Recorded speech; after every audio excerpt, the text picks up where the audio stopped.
colonias solo podían comprarle y venderle a España, que se convertía de esta forma en una molesta intermediaria entre los productores y consumidores americanos y los productores y consumidores europeos. Esta situación provocó el auge de una actividad ilegal conocida como el contrabando, que implicaba el ingreso de mercadería por fuera de los controles legales.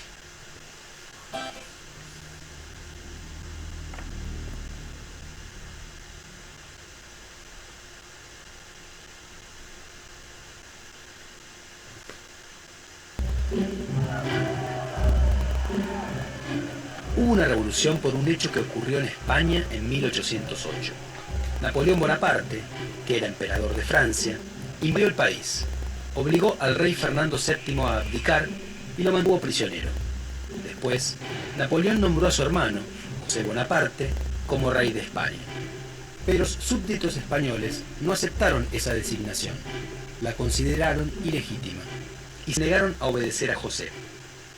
De acuerdo a cómo se pensaba en la época, dijeron, el rey es rey porque la soberanía le llega de la siguiente manera. Dios se la da a los pueblos y los pueblos se la dan al rey.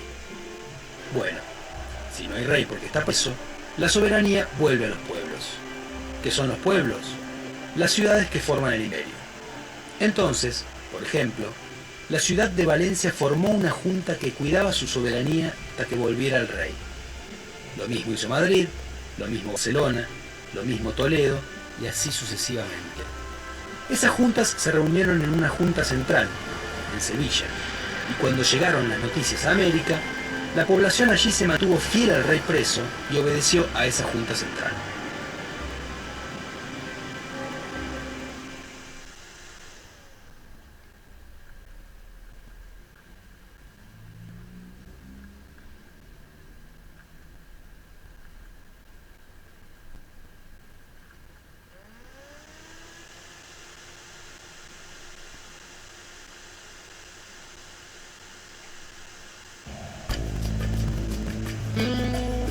Los ingleses aprovecharon la situación para invadir Buenos Aires en 1806 e intentar convertir a todo el virreinato en una colonia inglesa. Al enterarse de la inminente llegada de los ingleses, nuestro gobernante de entonces, el virrey Sobremonte, intentó huir y salvar el tesoro del virreinato, pero fue capturado por los invasores y el dinero terminó depositado en un banco en Londres. Santiago de Liniers, un oficial francés al servicio de España, se puso al frente de la defensa y el pueblo de Buenos Aires logró derrotar a los ingleses, expulsarlos y reconquistar la ciudad el 24 de agosto de 1806. Ante la ausencia del virrey y frente a la posibilidad de otra invasión inglesa, un cabildo abierto nombró a Liniers jefe militar de la ciudad, lo que era una medida revolucionaria.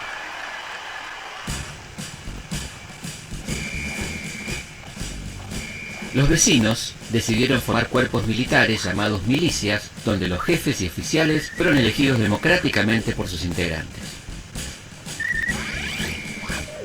Los habitantes de Buenos Aires no se equivocaron al prepararse y estar alertas.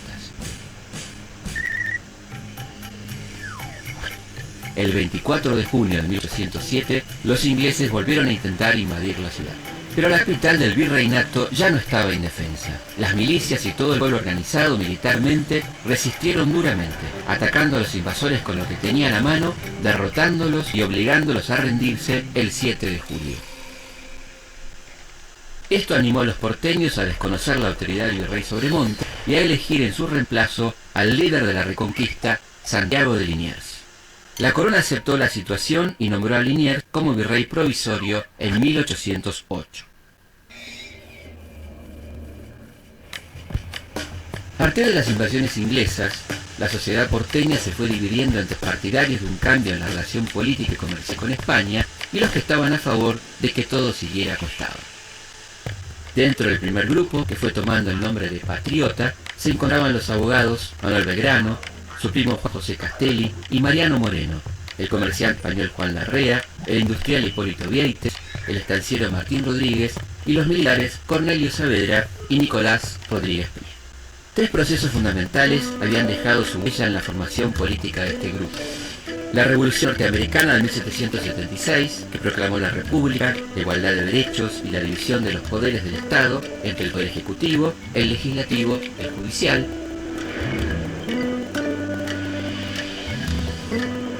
La rebelión de miles de indígenas, encabezados por Tupac Amaru en 1780, que proponía la independencia y la devolución de las tierras usurpadas por los españoles.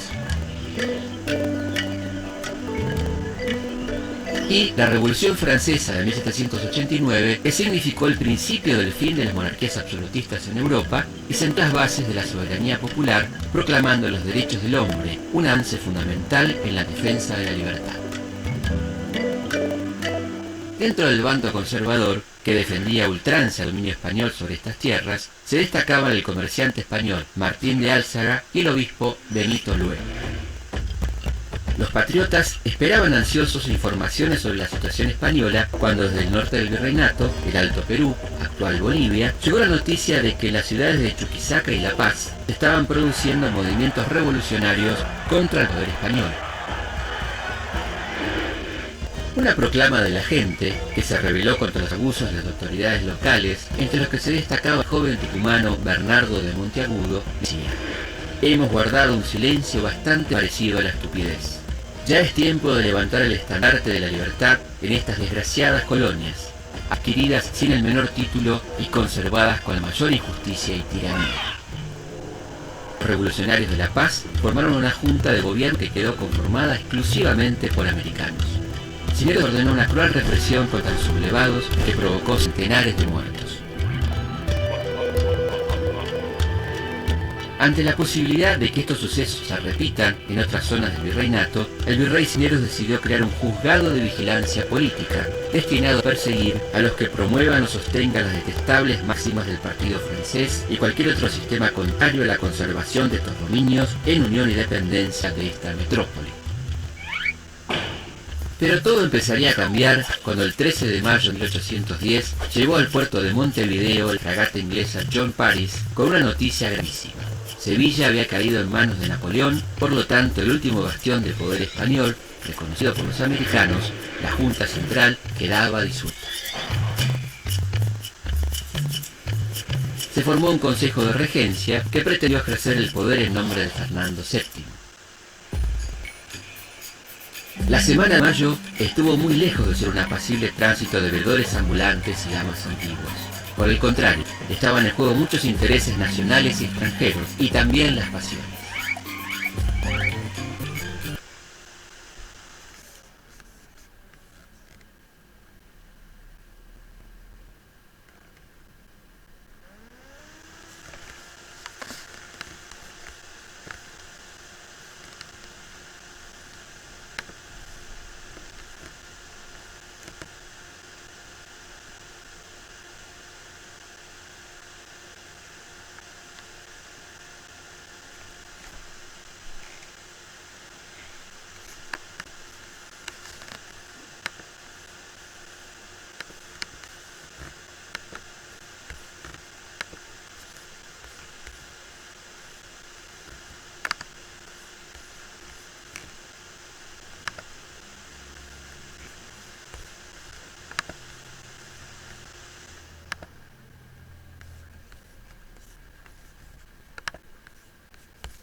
Bueno, de vuelta.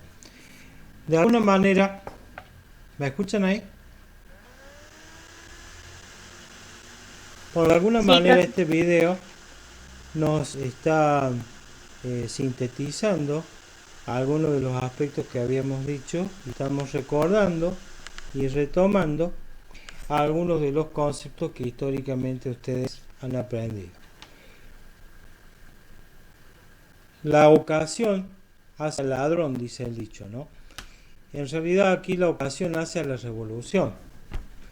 Y en realidad esta era la crónica de una muerte preanunciada, porque en realidad el virreinato, como estructura de poder, era una estructura que se encontraba en una franca crisis, en una gran decadencia, donde poco a poco iban cambiando de una manera trágica las vidas y los destinos de las colonias en general.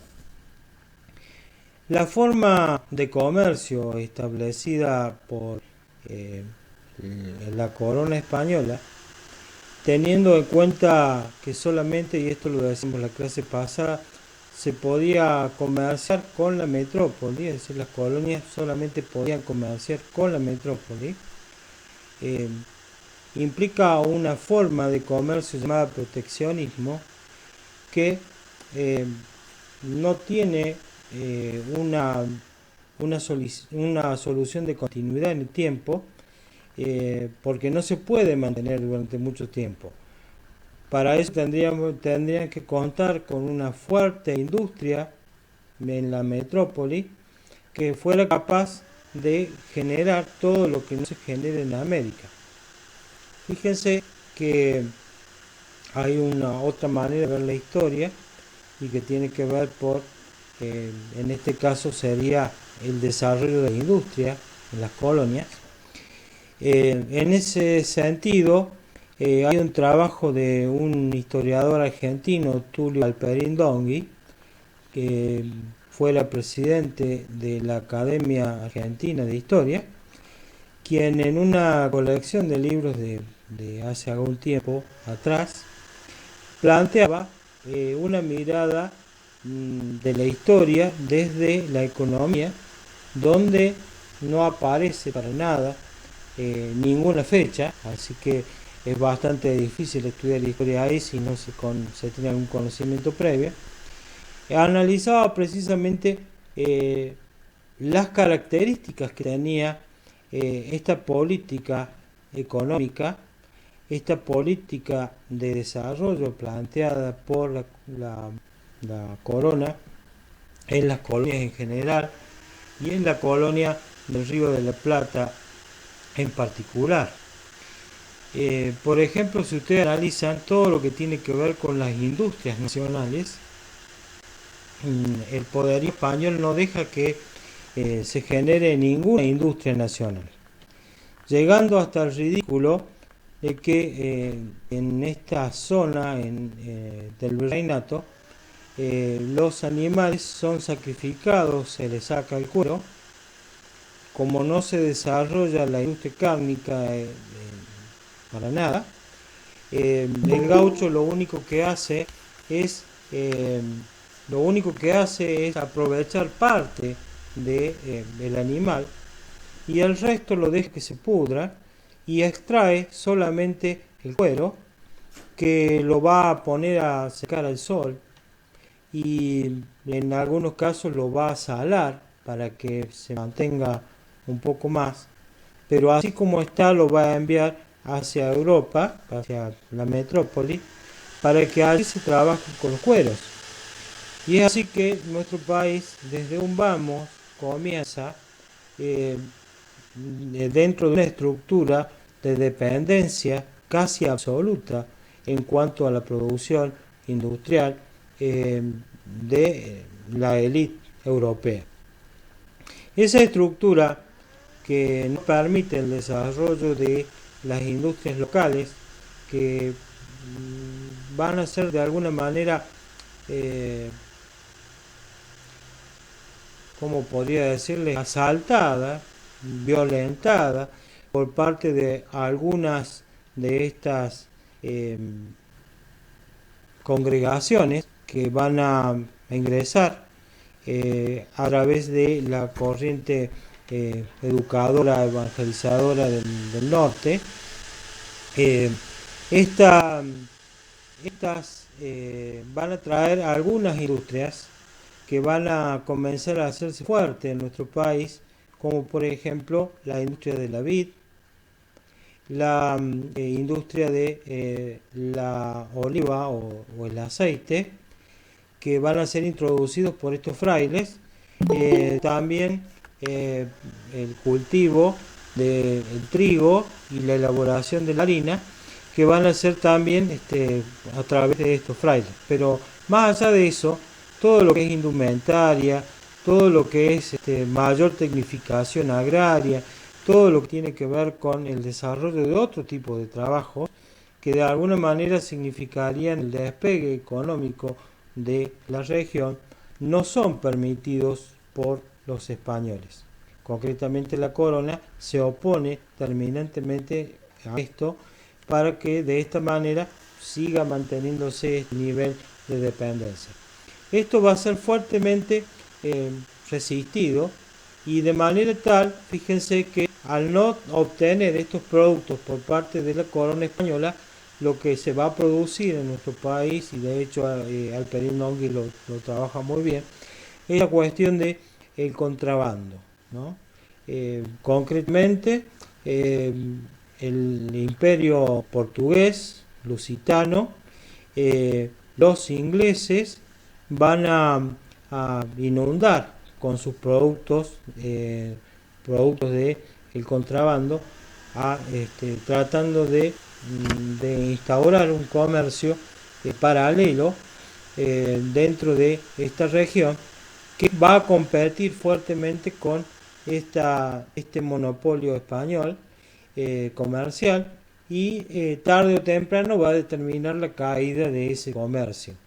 Decía entonces que es la crónica de una muerte anunciada sin lugar a dudas, porque esa estructura rígida que tiene el español no permite el progreso.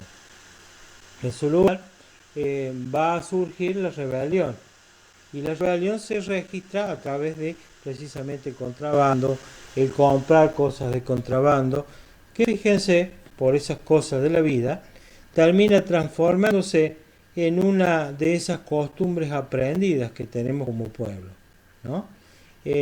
Nosotros somos muy proclives como pueblo, el argentino, a comprar cosas que vienen de contrabando o que vienen de otro lugar sin pagar tarifas aduaneras, sin pagar los impuestos correspondientes. Es así como se compran productos que vienen de Bolivia, de Perú, de distintos lugares, ¿no? Sí, Meli. Es muy interesante todo lo que va planteando con respecto a la historia, y en particular creo que el 25 de mayo es un tema que se debe abordar en la escuela y que todos los años lo vamos a tener que abordar. Sí. Y justo en el video veía los soldados con su uniforme azul, con las rayas blancas. Digo, qué típico o ver en los actos del 25 de mayo los soldados. ¿Cómo podemos hacer para no caer en esto de que siempre sea lo mismo y de transmitir todos los años a los chicos que esto fue la evolución de mayo y poder enseñarles que en realidad no fue una evolución? ¿Cómo podemos hacer? Porque ahí me parece que todo este contenido que vamos viendo es muy interesante, pero ¿cómo hacer para abordarlo en un nivel primario, en un primer grado? ¿Cómo podemos ir enseñándole a los chicos la importancia de esto sin caer en la repetición de que desde el salto de 4 hasta el 6º año siempre aprendan lo mismo? Yo creo que recién cuando ingresé al profesorado con la profe Maca, bueno, ahora con usted, he podido ir aprendiendo esto de que no es una revolución, o qué es una evolución, por qué siempre se lo denominó así. Creo que por ahí está bueno ver este otro aspecto, sobre todo para ver cuál es en nuestro nivel de destino, cómo va a ser abordar estos temas. Yo creo, Melina, comparto totalmente con lo que vos decís. Yo creo que la posibilidad del abordaje, de hecho, educar en la página del Ministerio de Educación, donde van a encontrar un montón de didácticas, etcétera, para trabajar estos temas, ha trabajado mucho con esto y tiene propuestas muy interesantes. Yo lo que les puedo recomendar como una estrategia para trabajar con los chicos es a través de los derechos, ¿sí? En este sentido yo creo que primero tenemos que tomar conciencia de que tenemos derechos para saber cuándo se encuentran vulnerados. Entonces, en función de eso se puede llegar a plasmar la idea de el derecho a rebelarme contra la autoridad y recién desde ahí poder trabajar esta cuestión de revolución sí o no, ¿sí? Tienen que tener en cuenta la edad de los chicos, ¿eh? También todo lo que tiene que ver con eh, la, el estrato social al que pertenecen, eh, el nivel de instrucción de papás, ¿no? Forman parte de esos contenidos que hay que trabajarlos, que habría que darle mucha más importancia de la que se les da. Fíjense que no se les da el lugar que tiene que tener. Y un ejemplo de eso se lo puedo dar con otra cuestión, todo lo relacionado con el conocimiento propio del cuidado del cuerpo, ¿no?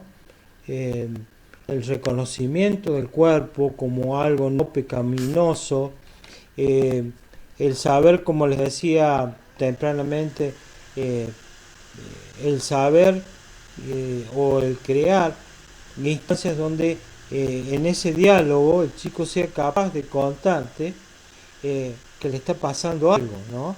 Y que ese algo es algo que nos obligue a actuar, ¿no? Eh, Ustedes van a ver que realmente hay muchas estrategias para trabajar esto que lamentablemente en la escuela generalmente no se trabajaron jamás, jamás. ¿eh?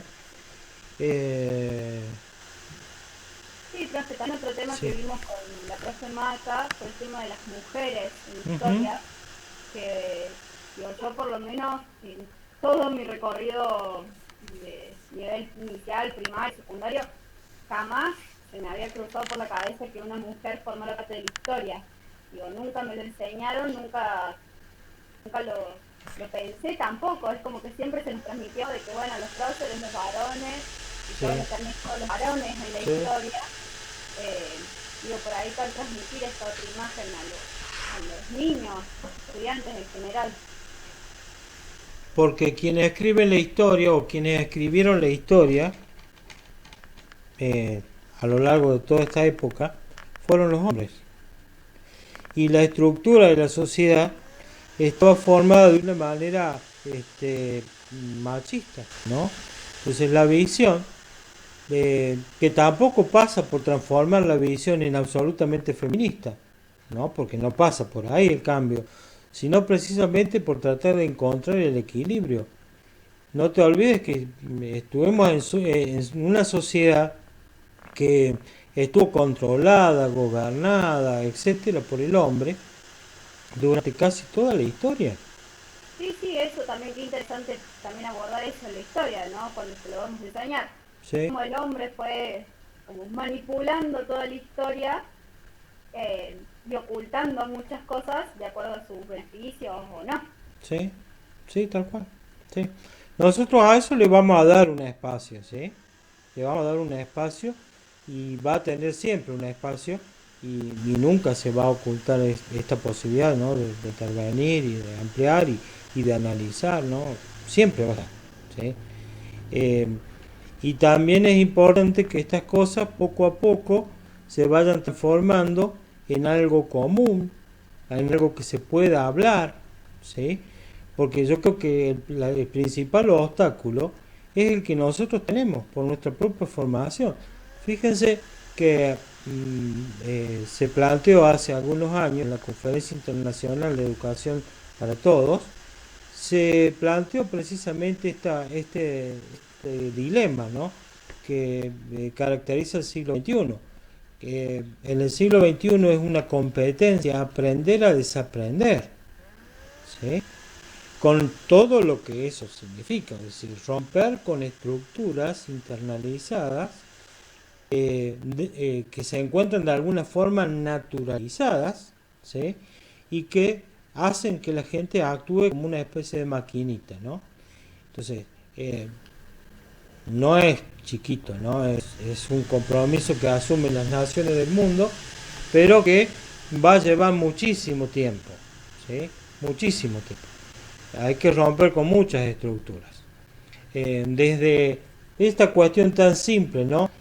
Actúe como niña, actúe como niño, ¿no?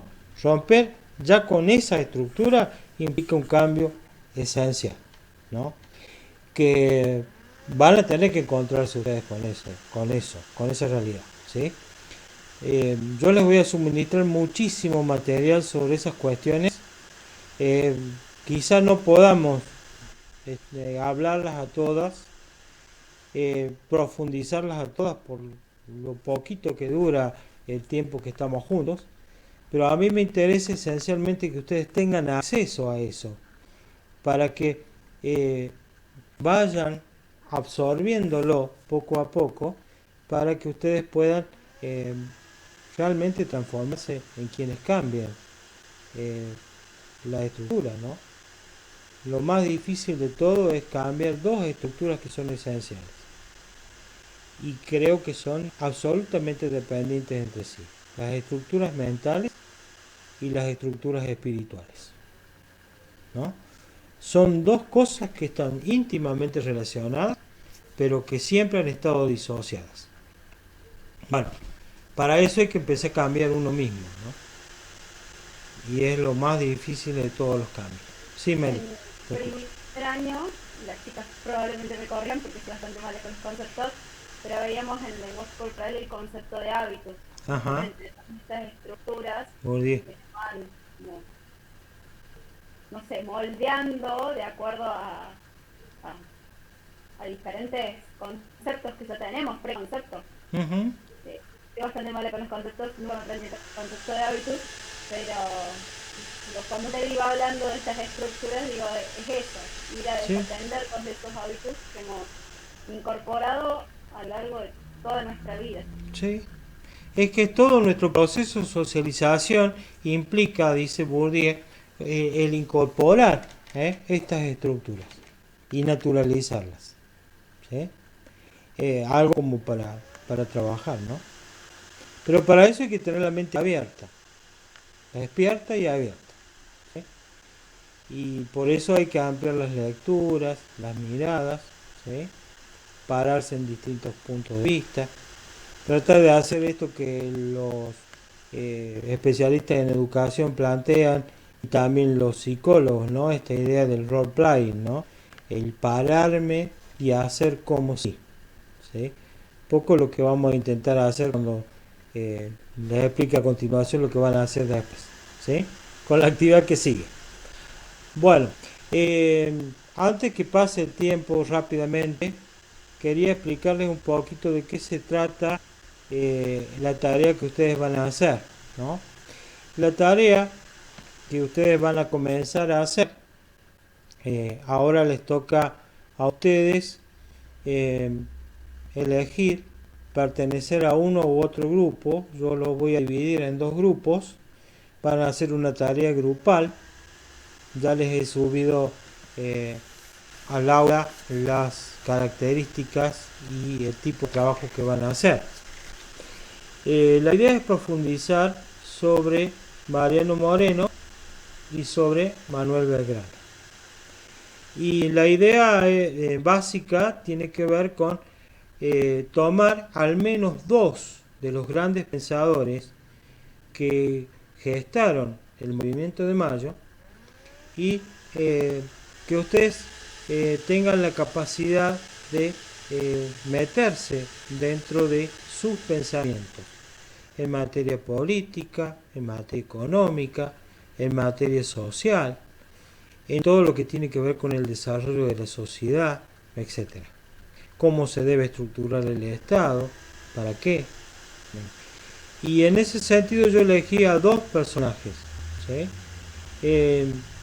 No los elegí al azar, porque en realidad han estado relacionados, enfrentados en algunos momentos y hasta han trabajado juntos en otros momentos.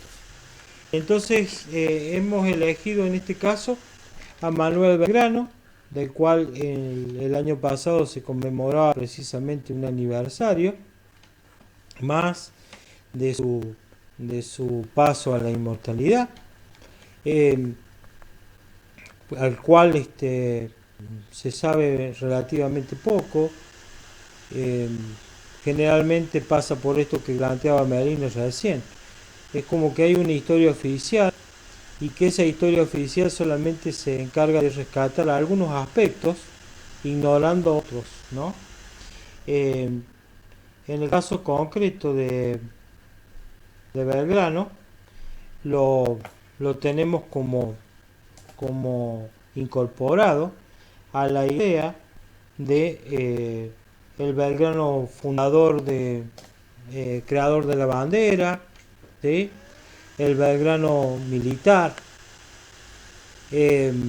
y perdemos de visión el otro Belgrano, el idealista, el que sustenta con sus ideas el progreso, la educación, la justicia, la integración, ¿no?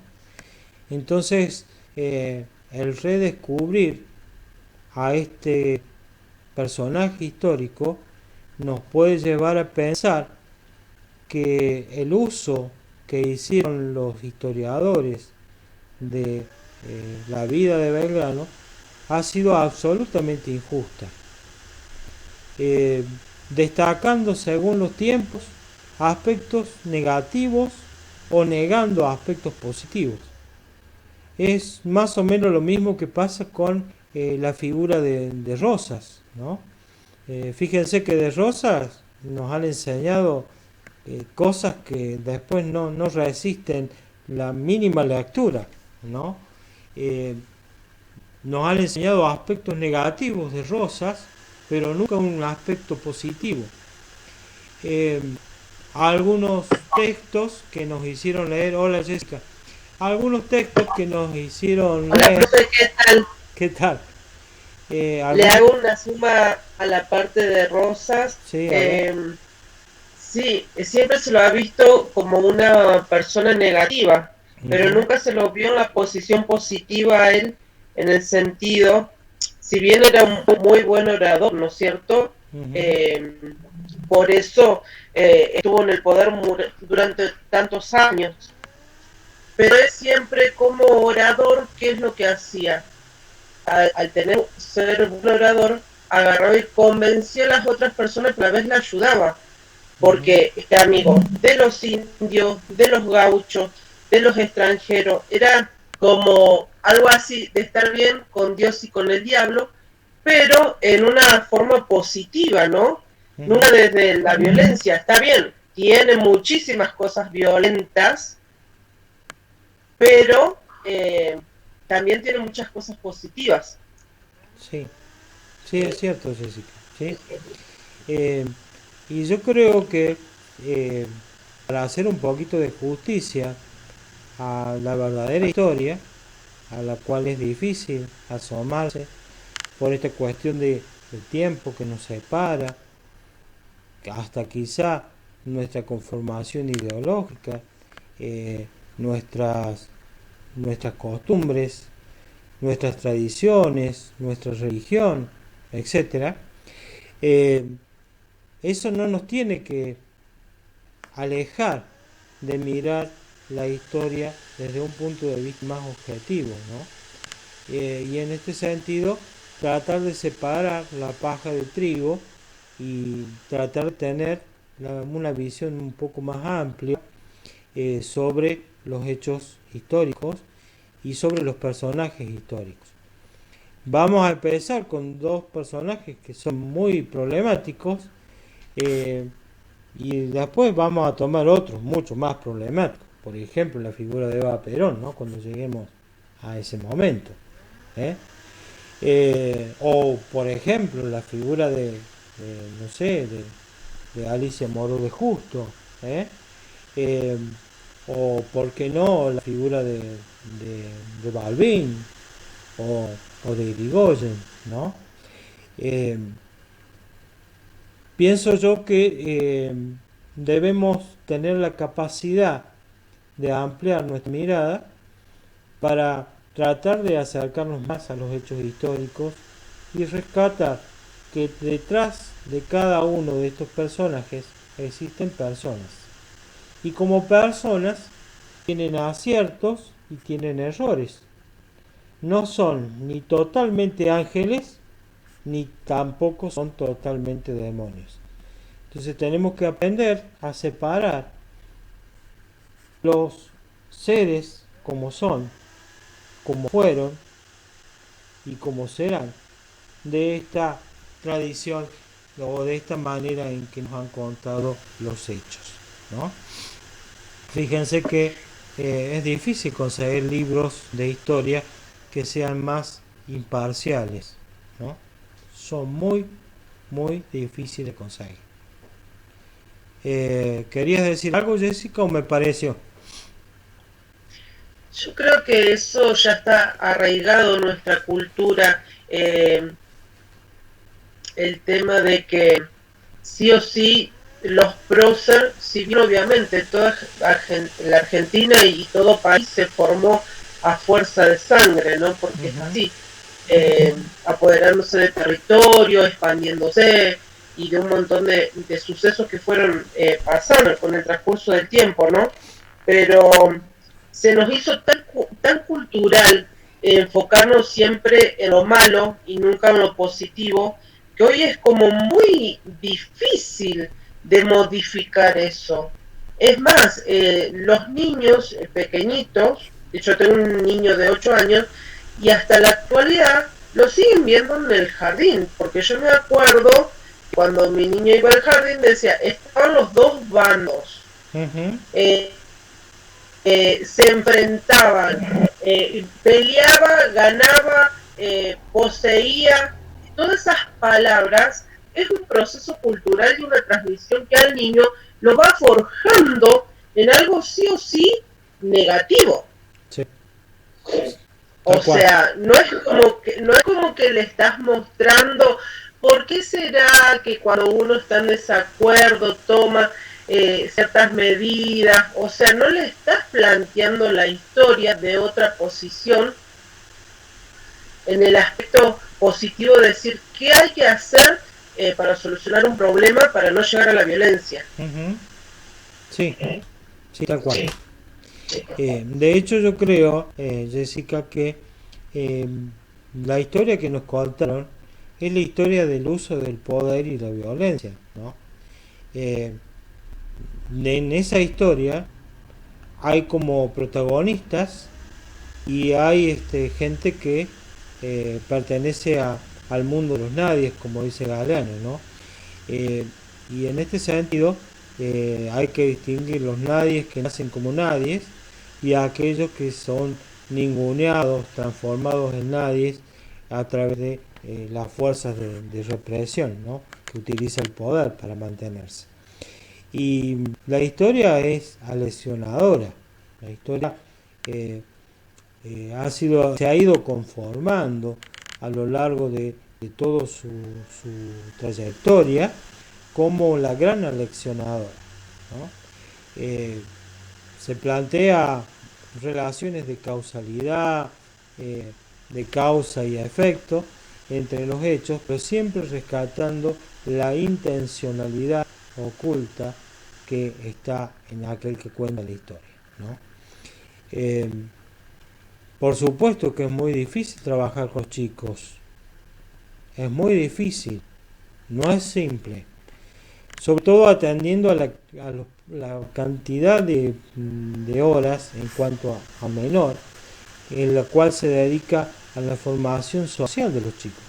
Fíjense que dentro de las materias sociales la historia debe ser una de las que mayor cantidad de horas tiene, pero en realidad no se busca forjar al ciudadano en la escuela, para nada. Y forjar al ciudadano tiene que ver con establecer relaciones entre la cultura de los jóvenes, de los niños, y la cultura de los ancianos, de los ancestros. Y para eso sirve la historia, ¿no?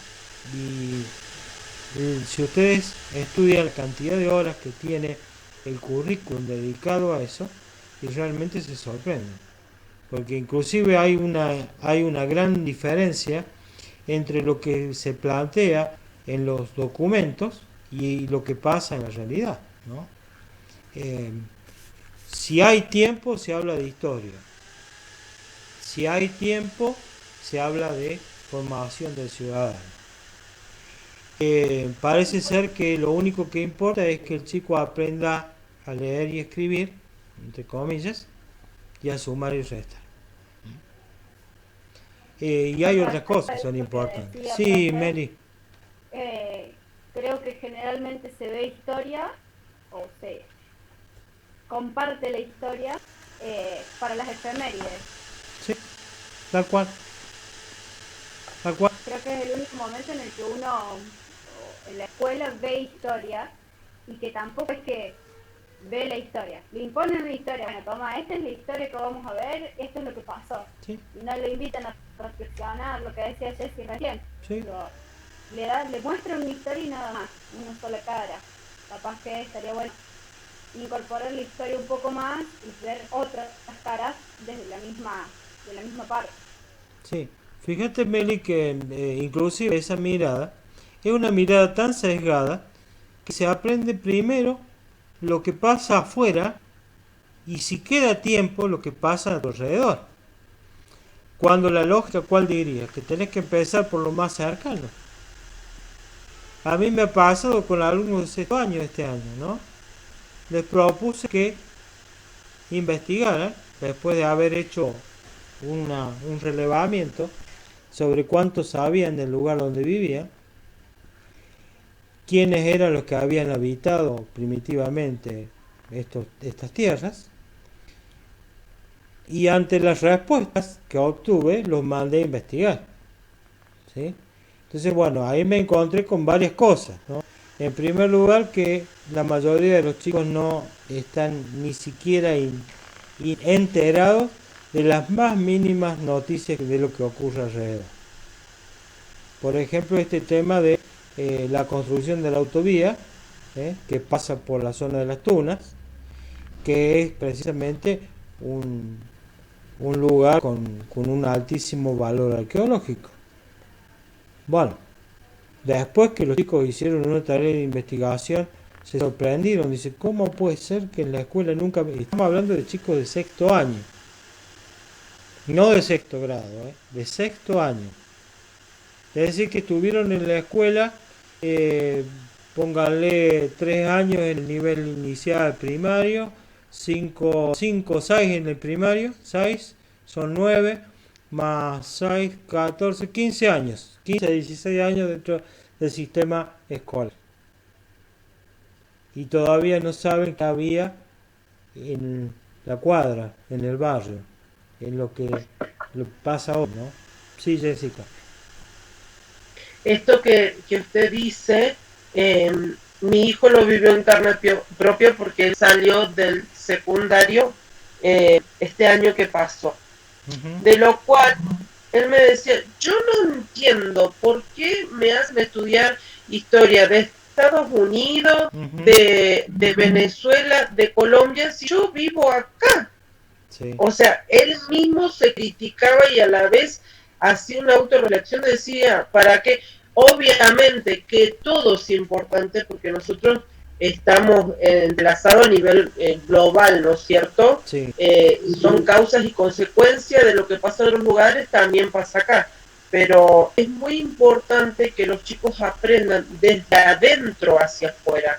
Porque si ellos no aprenden su esencia, su origen, el problema y las situaciones que se fueron forjando durante tantos años, es imposible que logren comprender el exterior.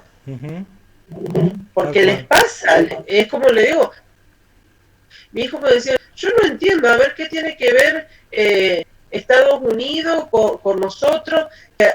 Ahí yo más o menos lo guiaba, le digo, porque hablan de procesos de revolución, le digo en el sentido industrial, porque se dio en Estados Unidos primero, en otros lugares, y después vino la Argentina.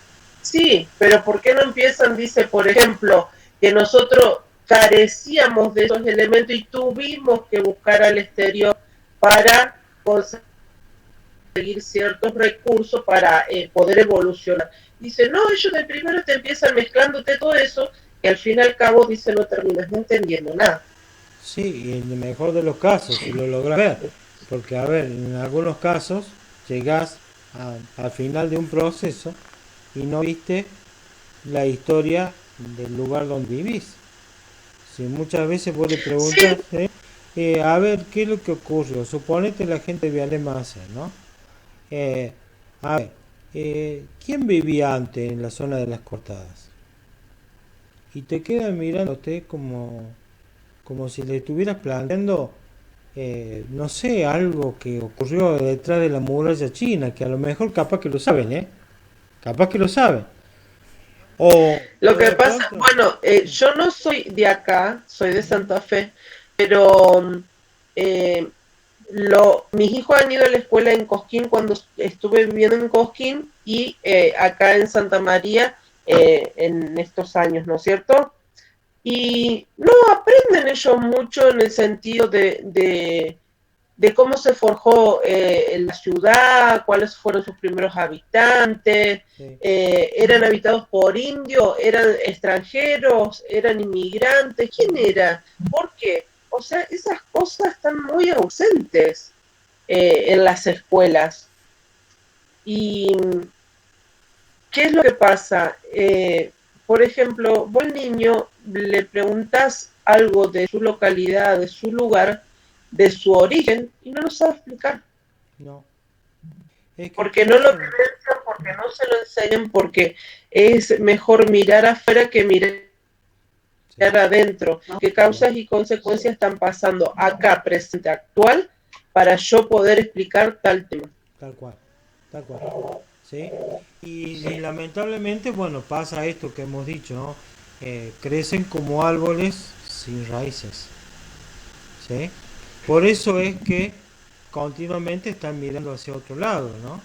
Como esperando, ¿eh? Que mágicamente venga alguien de algún lugar del otro mundo para orientarnos, guiarnos hacia la realización de nuestros sueños, ¿no?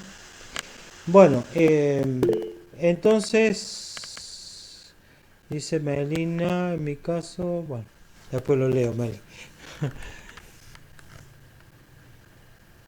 Ajá, bien, menos mal, tuviste suerte. Sí, tuviste suerte. Bueno, vamos a hacer entonces una división en dos, ¿sí? Eh, yo me gustaría que dos de ustedes elijan a quienes van a estar dentro del grupo, ¿sí? El grupo uno se va a encargar de Belgrano y el grupo 2 de Moreno.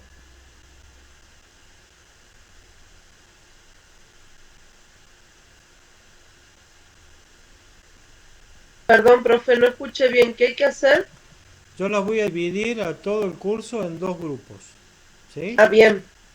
Mejor dicho, se van a dividir ustedes por una cuestión de autoelección, ¿sí? Ah, bien. Atendiendo a esto de con quién me siento más cómodo, más fácil para trabajar. Yo lo podría Sí, hacer sí. hasta con un sorteo, pero me parece por ahí que, bueno, está bueno que lo hagan ustedes, ¿no? Según lo que yo tengo son 20, ¿eh? O sea que cada grupo tendría que tener 10 personas, 10 integrantes, ¿sí? De estos 20 me parece que Rus no viene o nunca estuvo, no sé qué pasa. No tendrá ganas de hacer la materia. ¿Quién, Bueno, profe? ¿Me escuché? Meli, ¿A quién nombró recién? ¿Me Rus, escuché? ¿Cruz? Elizabeth, sí. La Ah, tengo anotada acá, pero nunca estuvo en clase. Jamás. no, no, ¿Eh? no lo ubico. Elizabeth Rus, con Z. Nunca estuvo. Bueno, entonces la idea es que se dividan, va a haber un grupo que va a tener uno más, ¿sí? Eh, no sé, quieren que nombre a dos que sean, digamos, quienes seleccionen. Después ustedes se contactan. Podría ser, ya que las tengo acá frente, Belén, una, y Melina, la otra, ¿sí? En este caso. Entonces, bueno, eh, la idea, y un poco se la he ido planteando, es profundizar sobre la figura, ¿m?, de eh, uno de esos próceres. ¿eh? Eh, Van a tener 15 días para trabajar. Pasados los 15 días, tienen ahí material, videos, todo para trabajar. Pasados esos 15 días vamos a hacer una integración en la cual cada uno de los grupos va a elegir de qué forma va a presentar lo que hizo y las conclusiones a las cuales llegó. Es una actividad que tiene nota.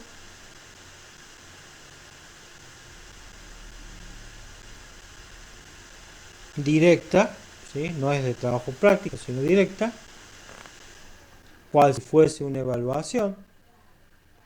Ustedes van a trabajar con todos los recursos que consideren a su favor, ¿sí? Tienen 15 días para hacer ese trabajo.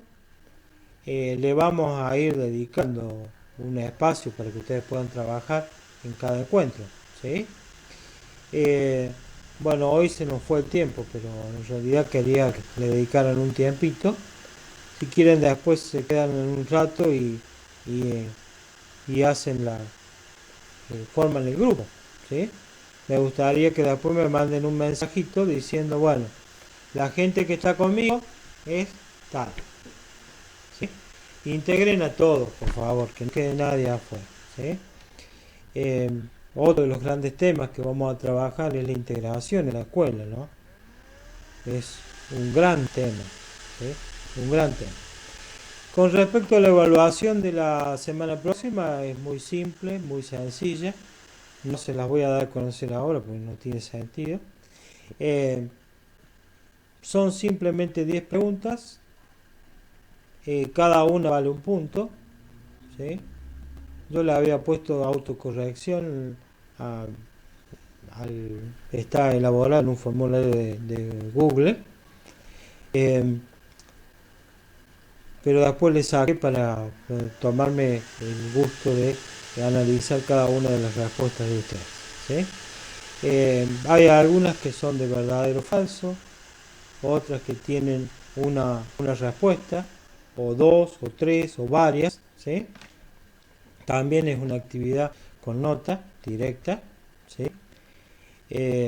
Aquel que por alguna razón no pueda estar tendrá que presentar la justificación necesaria, porque es una evaluación, ¿sí? Eso les va a llevar 20 minutos más o menos. Sí, Jessica.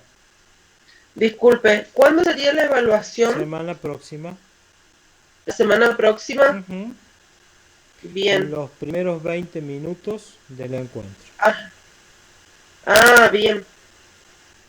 Digo esto porque, ¿sí? Ustedes lo van a resolver ahí y automáticamente van a subir eso al formulario de Google y me lo van a enviar directamente a mí, ¿sí? Después de eso ustedes van a tener un tiempo para trabajar en esta tarea que les encomiendo a partir de ahora, También pueden hacer preguntas, ese tipo de cosas. Sí, Meli. Con respecto al trabajo en grupo, ¿tenemos que presentarle un trabajo a usted, carpeta, algo de eso? Sería ideal que elaboren un instrumento, Meli. ¿Por qué? Porque si bien ustedes van a tener, no sé cómo se van a repartir, si quién va a ser Belgrano y va a ser Mori, ¿no? Todas van a tener el mismo material, pero las producciones van a ser diferentes. Entonces un poco la idea es que ustedes después se entrecrucen esa información para que la tengan todos, ¿sí?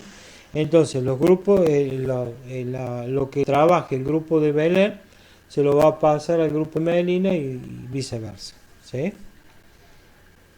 Esa es la idea. Si ustedes quieren, pueden construir un documento colaborativo, me lo pueden enviar a mí si quieren, yo se lo miro, se lo viso, etc.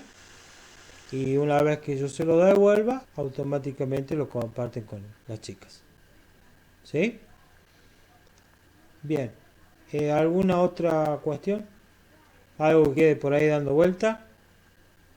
¿No? Bueno. Si es así, entonces las dejo liberadas. Nos vemos la semana que viene, si Dios quiere.